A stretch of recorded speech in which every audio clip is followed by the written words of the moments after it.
You are watching This is Cinema My Darling. Welcome to my channel.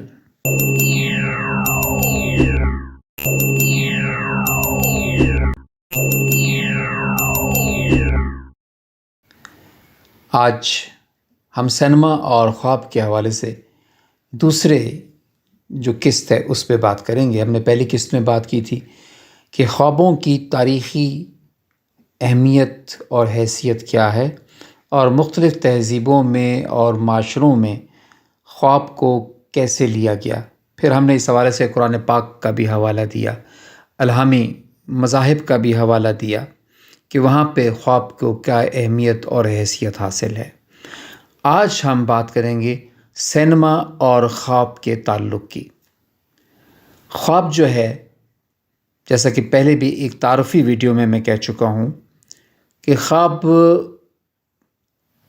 عموماً 3 dimension کے ہوتے ہیں، یعنی 3 طرح کے خواب ہوتے ہیں جو ہم دیکھتے ہیں. ایک تو وہ خواب ہوتا ہے کہ جس میں ہم وہ چیزیں دیکھتے ہیں جن سے ہم آگاہ ہیں، جو ہماری زندگی میں شامل ہیں، یعنی ہمارے عزیز، ہمارے رشتہ دار، ہم وہ جگہیں دیکھتے ہیں کہ جہاں کہ ہم رہتے ہیں یا ہم آتے جاتے ہیں، ان سے ہم واقف ہوتے ہیں. خواب کی دوسری ڈائمینشن وہ ہے کہ جو کہ بالکل آپ کہیں فکشنل ہوتی ہے، یعنی جہاں ہم کبھی گئے ہی نہیں ہوتے، جو ایک تصوراتی ہوتی ہے، جو ہمارے لیے بالکل اجنبی ہوتی ہے. ہم ان جگہوں کو دیکھتے ہیں، ہم ان لوگوں کو دیکھتے ہیں کہ جنہیں ہم کبھی ملے نہیں ہوتے، جن سے ہمارا کوئی تعلق نہیں ہوتا، لیکن یہ ہے کہ وہ حقیقت میں موجود ہوتے ہیں. یعنی ہم ایسے انسان کو دیکھتے ہیں جن سے ہم کبھی ملے نہیں. ہم ایسی بلڈنگ کو دیکھتے ہیں کہ جو اسی طرح کی ہے جس طرح کی عمارتوں میں ہم رہتے ہیں، وہ پارک ہیں، وہ سڑکیں ہیں، وہ علاقے ہیں، پہاڑ ہیں، لیکن ہم کبھی وہاں گئے نہیں، تو ہمارے لیے وہ نئے ہوتے ہیں، اجنبی ہوتے ہیں. اور جو تھرڈ ڈائمینشنل ہے وہ بالکل ایک تصوراتی دنیا ہے، ایک خیال ہے، ایک تخیل ہے، ایسی چیزیں ہم دیکھتے ہیں کہ جو نہ حقیقت میں ہیں اور نہ ہم ان سے واقف ہیں، نہ ہم نے کبھی ان کو دیکھا. جیسے کوئی خلائی مخلوق ہو گئی، یا آپ یوں کہہ لیجیے کہ جس طرح ہم ایک ایسا جانور دیکھتے ہیں جیسے کہ ڈائنوسارز ہیں جو جراسک پارک میں تھے، تو کوئی سیارے کی مخلوق کو دیکھتے ہیں، کسی اجنبی سیارے کو دیکھتے ہیں، کوئی ایسی مخلوق کو دیکھتے ہیں جس کا وجود ہی نہیں ہے، لیکن ہم خواب میں اس چیز کو دیکھ لیتے ہیں. تو یہ 3 ڈائمینشنز ہیں خواب میں. اور اسی طرح یہ تینوں ڈائمینشنز آپ کو فلموں میں بھی ملیں گی. ہم دنیا کی تمام فلموں کو دیکھ لیں، کسی بھی فلم کو دیکھیں تو اس میں یہ تینوں چیزیں، یہ 3 ڈائمینشنز ضرور ہوں گی. آج ہم بات کریں گے فلموں کی 4تھ ڈائمینشن کی. 3rd ڈائمینشنز پہ تو بات ہوتی رہتی ہیں. یہ 4th ڈائمینشن کیا ہے اس کا ذکر ہم بعد میں کرتے ہیں، لیکن پہلے ہم تھوڑا سا یہ دیکھ لیں کہ خواب عموماً کچھ لوگ خوابوں کو تخیل کے ساتھ یا ویژن کے ساتھ مکس کر دیتے ہیں، حالانکہ ایسا نہیں ہے. ویژن، تخیل اور خواب میں واضح فرق ہے. دیکھیں، تخیل تو وہ ہوتا ہے کہ جو ہم ارادی طور پر یا غیر ارادی طور پر ہم جاگتے میں بالکل اپنے ہوش و حواس میں ہم جو سوچتے ہیں وہ ہمارا تخیل ہے، وہ ہمارا خیال ہے. ہمیں اس پہ مکمل کنٹرول ہوتا ہے. ہم جس شخص کے بارے میں سوچنا چاہیں تو ہم اسی کے بارے میں سوچتے ہیں. ہم کسی سچویشن کو سوچنا چاہیں تو ہم اس کو سوچتے ہیں، کسی واقعے کے بارے میں سوچتے ہیں. یعنی ہمارا دماغ جو ہے وہ مکمل طور پر، شعوری طور پر اس کو کنٹرول کر رہا ہوتا ہے. ہاں، وہ جو ہم سوچ رہے ہوتے ہیں وہ ایک اسکرین ہے دماغ کی جس پہ وہ فلم چل رہی ہوتی ہے. اسی طرح ویژن نام سے ظاہر ہے کہ ویژن وہ ہوتا ہے جس کو ہم دیکھ سکتے ہیں. یعنی ایک چیز اگر میں دیکھ رہا ہوں، میں اس کو سوچ رہا ہوں، میرے ذہن میں ہے، لیکن دوسرے لوگ اس کو نہیں دیکھ پا رہے. جیسے ہم کہتے ہیں کہ فلاں مفکر کا یا دانشور کا یہ ویژن ہے، یعنی اس کا آئیڈیا ہے، اس کا خیال ہے، وہ تو اس کو دیکھ رہا ہے، وہ اس آنے والے وقت کو دیکھ رہا ہے، وہ اس سچویشن کو دیکھ رہا ہے، وہ اس کیفیت کو دیکھ رہا ہے، لیکن دوسرے لوگ اس سے بے خبر ہیں. تو وہ دوسرے لوگوں کو جب بتاتا ہے کہ یہ چیز یوں ہے، یوں ہے، یوں ہے، اور میں اس کو اس طرح دیکھتا ہوں، تو یہاں پھر مفہوم جو ہے وہ دیکھنے کا ہے. اس میں بھی ایک تو فزیکل پریزنس ہے، فزیکلی ایک چیز جو ہو ہم اس کو ہی دیکھتے ہیں، ہم اس کا ویژن کر سکتے ہیں۔ دوسرا یہ کہ اس کا دکھائی ہمارے کنٹرول میں ہے، ویژن دیکھنے والے کے کنٹرول میں ہے کہ وہ کس چیز کا ویژن دیکھتا ہے۔ لیکن خواب کو اگر ہم دیکھیں تو خواب بالکل اس سے مختلف ہے۔ خواب پہ پہلی بات تو ہے کہ ہم اپنے ہوش و حواس میں نہیں ہوتے، ہمارا شعور اس وقت سو چکا ہوتا ہے، ہاں ہمارا لاشعور جاگ رہا ہوتا ہے۔ ہمارا دماغ جو ہے وہ اس کا جو لاشعور کا حصہ ہے، یہ خواب وہاں اس کی اسکرین پر جنم لیتے ہیں، ہم وہاں ان خوابوں کو دیکھتے ہیں۔ یہ تو اس کا فزیکل ایک معاملہ ہو گیا یا نفسیاتی معاملہ ہو گیا۔ اچھا، مختلف تہذیبوں میں شروع سے لے کے اب تک، اور خاص طور پہ جو ہماری پرانی تہذیبیں تھیں، اگر ہم مصر کی تہذیب کو دیکھیں، یونان کی تہذیب کو دیکھیں، بابل کو دیکھیں، نینوا کی تہذیب کو دیکھیں، تو ان تمام پرانی تہذیبوں میں خوابوں کو بڑی اہمیت تھی۔ خواب کو سمجھنا اور اس کی تعبیر کرنا یہ ایک علم تھا، اور اب بھی ہے۔ جدید سائنس میں بھی ایک علم ہے، ایک سائنٹیفک اپروچ ہے اس کی، کہ جہاں نفسیات کی روح سے نفسیات دان خوابوں کی تشریح کرتے ہیں، خوابوں کی تعبیر کرتے ہیں۔ اسی طرح جتنے بھی مذاہب ہیں، چاہے وہ الہامی ہیں یا غیر الہامی، یعنی ہندو مت میں بھی ہے، جین مت ہے، بدھ مت ہے، اس طرح کے مذاہب جو ہیں ان میں بھی خواب کو خاص اہمیت ہے۔ کہیں کہیں تو خواب کو ایک جادو اور ٹونے کی حیثیت بھی ہے، اس کو جادو سمجھا جاتا ہے۔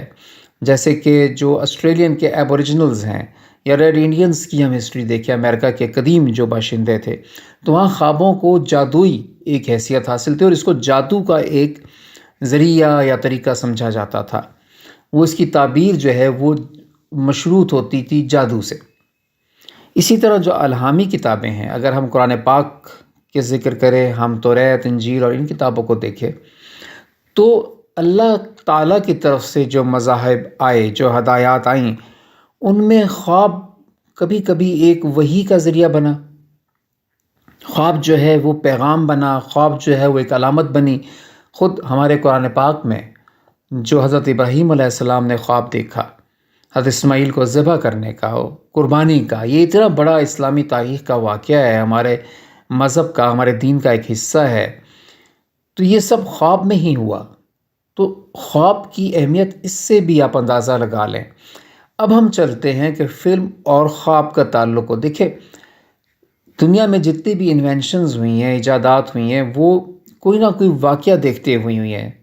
مثلا نیوٹن کا لے لیں، کشش ثقل کا واقعہ لے لیں کہ سیب گرا تو اس سے آئیڈیا آیا۔ اس طرح جہاز بنانے کا آئیڈیا کہاں سے آیا؟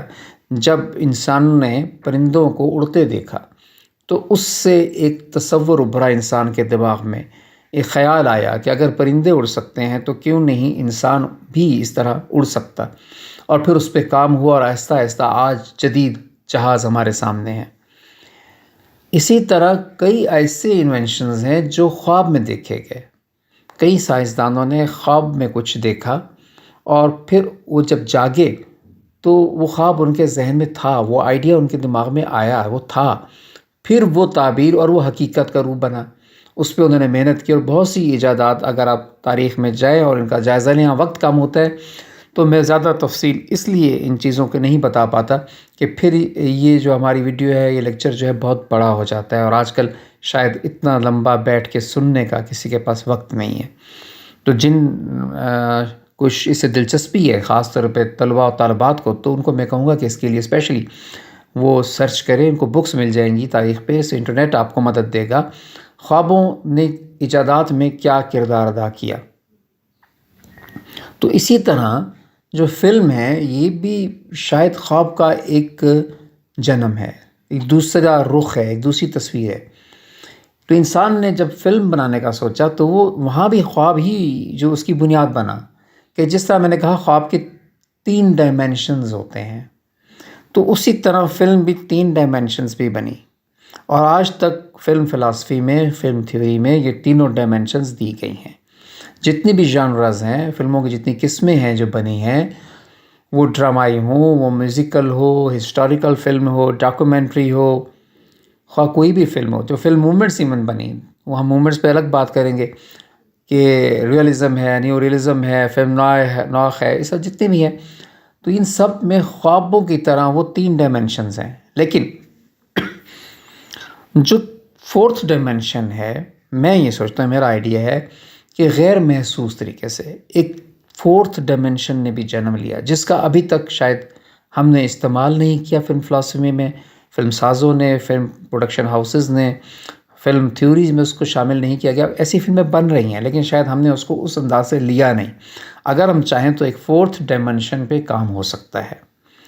4تھ ڈائمینشن وہ ہے کہ جس میں واقعہ تو ایسا ہو جو کہ ایک اور کسی ڈائمینشن سے تعلق، اس ڈائمینشن سے تعلق رکھتا ہے کہ جو تصوراتی ہے، جو تخیل ہے، جو حقیقت میں ہے ہی نہیں، لیکن اس کو لے کے پھر جو آگے کہانی بنائی جاتی ہے، جو اس کہانی کو آگے جوڑا جاتا ہے واقعات سے اور حقائق سے، اور جو اسکرین پر ہم دیکھتے ہیں تو بالکل ہماری ریئل لائف ہوتی ہے۔ ہم اپنی حقیقی زندگی کو اسکرین پر دیکھ رہے ہوتے ہیں، حالانکہ اس کی بنیاد بنتا ہے وہ ایک تصور یا تخیل کا ایک واقعہ، اور اسی تصور اور تخیل کو لے کر آگے چلتے ہیں، اس کو ہم حقیقت میں ڈھالتے ہیں، اور وہ اس طرح حقیقت میں ڈھلتا ہے کہ ہم بالکل حقیقی زندگی میں جی رہے ہوتے ہیں۔ اسکرین پر ہم اسکرین پہ جو کچھ دیکھ رہے ہوتے ہیں وہ یوں لگتا ہے کہ یہ تو ہماری زندگی میں ہے اور یہ بالکل حقیقت ہے۔ تو جب اس حقیقت کو ہم اس تصور اور تخیل سے جوڑتے ہیں تو یہ 2 ڈائمینشنز جو ہیں وہ مل جاتے ہیں، اور ان کے ملاپ سے پھر ایک 4تھ ڈائمینشن جو ہے وہ جنم لیتا ہے۔ وہ تینوں ڈائمینشنز جو ہیں پہلے جو تھے وہ کہیں نہ کہیں ملتے ہیں، یہ تینوں ڈائمینشنز مل کے ایک 4تھ ڈائمینشنز کو بناتے ہیں۔ اب میں آپ کو 2 فلموں کے نام بتاتا ہوں جو فوری طور پہ اس وقت میرے ذہن میں آ رہی ہیں۔ اس میں اوریجنل فلم تو ہالی ووڈ کی ہے، بگ کے نام سے۔ بگ یہ میرے خیال میں 1984 کی یا 88 کی فلم ہے، میں کنفرم کر کے آپ کو بتا دوں گا۔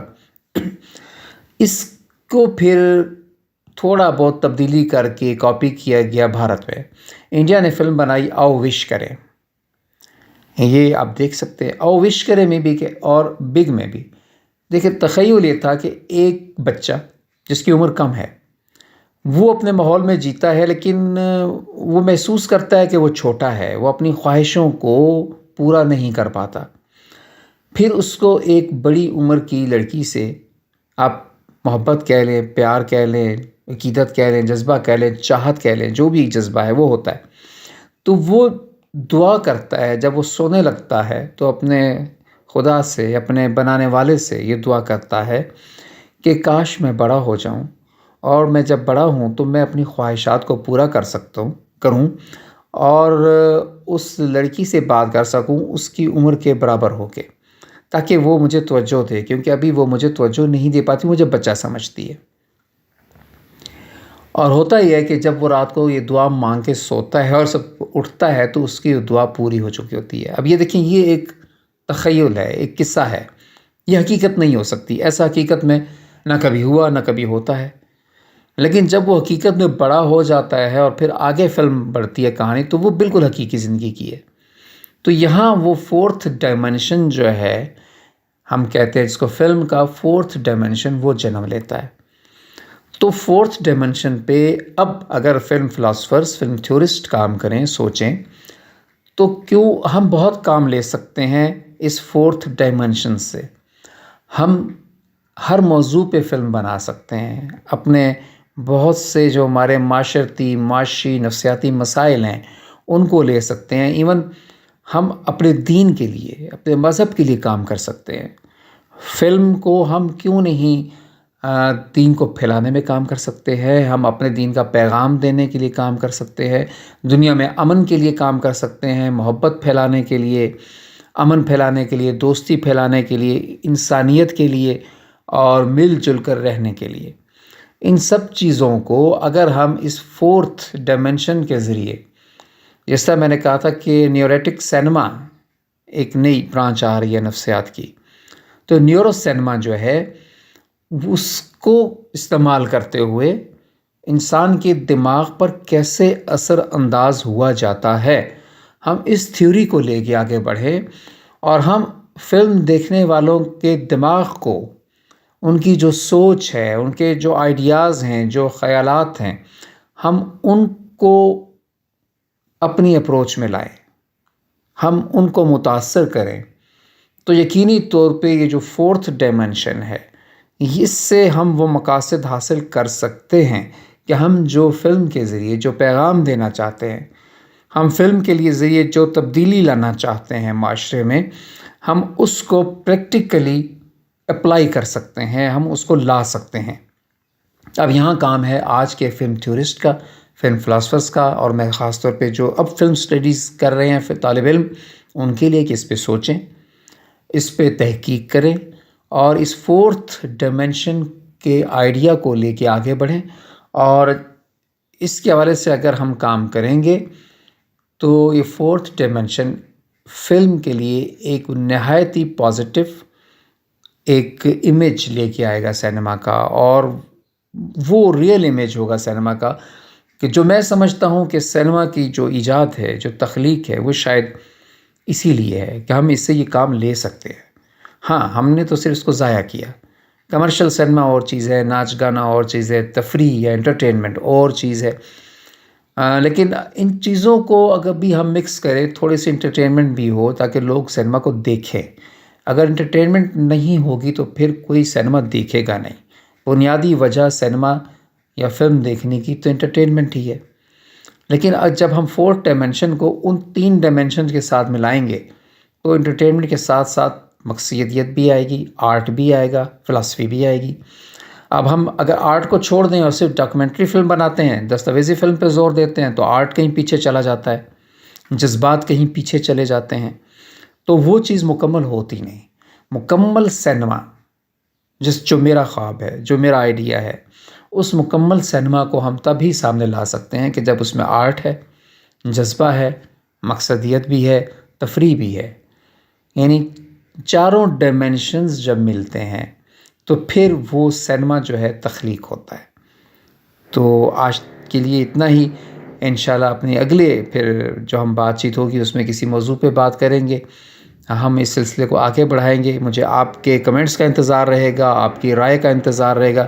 پلیز اس چینل کو سبسکرائب کیجئے، اگر آپ کو اچھا لگتا ہے تو اپنی رائے دیجئے، لائک کیجئے، اور اگر آپ اختلاف بھی کرتے ہیں تو موسٹ ویلکم، آپ میری کسی بات سے اختلاف رکھتے ہیں تو اختلاف کر سکتے ہیں۔ تو اب اجازت چاہتا ہوں۔ دس از سینما مائی ڈارلنگ۔